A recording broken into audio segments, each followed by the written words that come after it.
कुरान पढ़ने से क्या हासिल होता है और किस किस को क्या मर्तबा कुरान पढ़ने से मिला है, ये वाक़या मैं आपके सामने पेश करने जा रहा हूँ।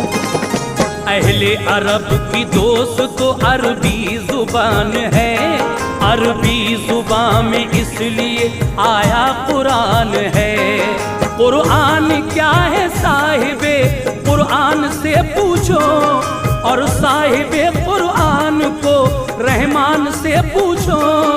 पुरनूर दोस्त तो करो ईमान के लिए, दिल में बसाओ उल्फते कुरान के लिए।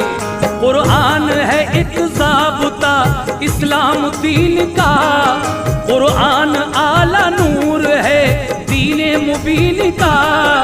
कुरान पढ़ने वाले के चेहरे पे नूर है, हर वक्त उस पे रहमत